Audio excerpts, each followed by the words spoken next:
ओम नमः शिवाय नमः पार्वती पतये हर हर महादेव।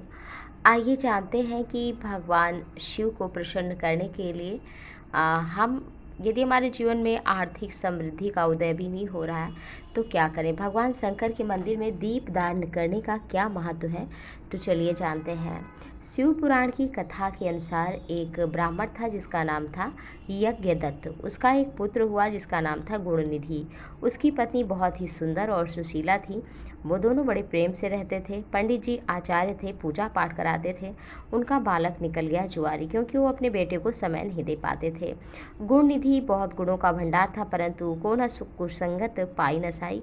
कौन कुसंग को पा करके अपने दुर्भाग्य को नहीं जागृत करता है, अर्थात नष्ट भ्रष्ट होता है। तो अगर बात करें भगवान के शंकर के मंदिर में, अगर आप दीप दान करते हैं तो उससे क्या हो सकता है। दीप दान करने का बड़ा महत्व है। तो जो गुणनिधि था वो जुआरी निकल गया। पिताजी बहुत परेशान रहते।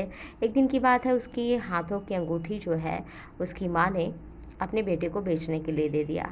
माँ जानती थी कि बेटा जुआरी है, परंतु उसका कहीं ना कहीं माँ का थोड़ा कि बेटा जो है दुखी ना हो, पिता मारे ना, इसलिए उसका छुपाव दुराव कर दी थी। कोई बात अपने पति से बताती नहीं थी पुत्र की। तो अंततोगत्वा एक दिन जुआरी ने अंगूठी जो है बेच दी थी। एक और जुआरी के हाथ हाथ हार गया था, तो उसको अंगूठी दे दी उसने। फिर ये होता है कि एक दिन पंडित जी ने देख लिया और पूछा कि तुम्हें अंगूठी कहाँ से मिली है। तो मेरी है। उसने कहा आपके बेटे ने दी है, और आप इस अंगूठी की बात करते हैं। अरे आपकी पत्नी की साड़ी तक उसने बेच दी है, आपको पता है। आप मुझसे पूछ रहे, जाइए अपने बेटे से पूछिए। पंडित जी गमछे में मुँह छुपाए बेचारे आए घर और पत्नी से पूछा। पत्नी ने कहा अरे अंगूठी रखी होगी, अभी दे देंगे, अभी हम तो काम में व्यस्त हैं। पंडित जी ने बहुत कहा, लेकिन मिली नहीं। बोले कि जब तक नहीं दोगी तब तक कोई और कार्य नहीं होगा, और आज गुणनिधि को आने दो, मैं उसे घर से निकाल दूंगा। पंडित जी ने फिर जान लिया कि ये भी सहभागी कहीं ना कहीं उसके लिए हैं, और मुझसे कुछ बात अभी तक बताई नहीं, जिसके कारण बहुत देर में आया बेटा गुणनिधि और उसको घर से निकाल दिया। वो घर से निकल पड़ा, एक जंगल में चलते चलते गया। उस समय की बात है, प्राचीन काल की बात है। तो जंगल में गया तो कुछ खाने को मिला नहीं, घर से तो निकल ही गया था।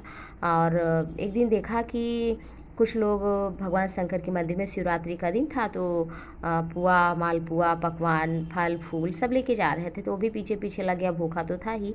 और शिवरात्रि के मंदिर में सब गए और वहाँ पे कीर्तन किया, भगवान का भजन किया, भोलेनाथ का अभिषेक किया, मालपुए इत्यादि चढ़ाए। उसने सोचा कि जैसे सोएंगे वैसे हम चुरा के भाग जाएंगे, और वो चुरा के भाग निकला जैसे लोग सोए।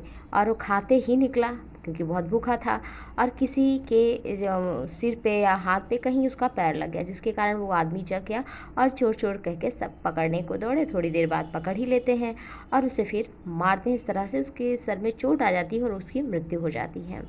और उसके बाद जो है भगवान शंकर के गण भी आते हैं, धर्मदूत भी आते हैं। लेकिन ये कहकर इसने भगवान शंकर के मंदिर में अंतिम समय में क्या किया था कि जब वो चुरा रहा था तो दीपक बुझ रहा था। अपने उत्तरीय अपने दुपट्टे को फाड़ कर थोड़ा वहीं घी रखा था डिब्बे में, उसको डालकर उसने जला दिया दीपक। और साथ ही साथ भगवान के शंकर के मंदिर का प्रसाद भी उसने खाया था। तो गणों ने कहा कि ये तो महादेव का स्वरूप हो गया है, अब इसने कोई पाप नहीं किया। अंतिम समय में ये शिव के मंदिर से निकला है, उनका निर्माल्य खाया है, और इससे कभी इसकी दुर्गति नहीं हो सकती। इसने अंतिम समय में दीपक भी जलाया है महादेव के मंदिर में। और अंततोगत्वा ऐसा कहकर यमदूत से छुड़ा करके भगवान शंकर की गढ़ लेकर के गए उसे शिवलोक। और थोड़े दिन बाद वो शिवलोक से फिर एक कलिंग देश का राजा बनता है वो। और उसको पूर्वजन्म की बात याद रहती है। उसने अपने नगर में घोषणा कर दी कि हर व्यक्ति दीपदान करेगा। वो लाखों दीपदान प्रतिदिन करता भी था राजा, ऐसा सबको करने को भी कहता था। फिर क्या हुआ कि और जो फिर उसकी मृत्यु हुई कलिंग राजा की, तो तीसरा जन्म उसे कुबेर का मिला। और वो एक जो है कुबेर के पद को भगवान शंकर की काशी में जाकर बड़ी आराधना की। एक ऐसे ही साधारण व्यक्ति था, भगवान शंकर की इतनी आराधना की, भोलेनाथ प्रसन्न हो गए उसके दीपदान करने से। जो पूर्व जन्म में इतना दीपदान किया था उसने, तो महादेव ने कहा मैं तुम्हें कुबेर का पद देता हूँ, तुम दूसरों को धन दोगे, तुम्हारे कारण लोग धनवान बनेंगे। और कुबेर का पद दे दिया और कहा तुम आज से हमारे मित्र हो। और कैलाश पर महादेव उनके समीप बस भी गए। तो इस तरह से जो दीपदान करता है, जिसके जीवन में गरीबी हो, आर्थिक तंगी हो, उसे महादेव के मंदिर में ज़रूर दिया लगाना चाहिए। एक दिया मंदिर में लगाएँ, दूसरा दिया घर में ला कर के अपने लगाएँ। चौखट पे लगाएँ या अपने घर में लगाएँ, कहीं भी लगाएँ। लेकिन इस तरह से करने से कुछ ही दिनों में अगर एक संकल्प लेकर आप काम करेंगे तो निश्चित ही महादेव की कृपा बरसेगी और आर्थिक तंगी आपके जीवन से नष्ट होगी। लेकिन बस करना है आपको, संकल्प को किसी को बताना नहीं है और ये करते रहना है लगातार। और कम से कम 41 दिन तो आपको दीपदान करना ही है। तो महादेव की कृपा आप सभी पर बनी रहे। ओम नमः शिवाय। नमः पार्वती पतये, हर हर महादेव।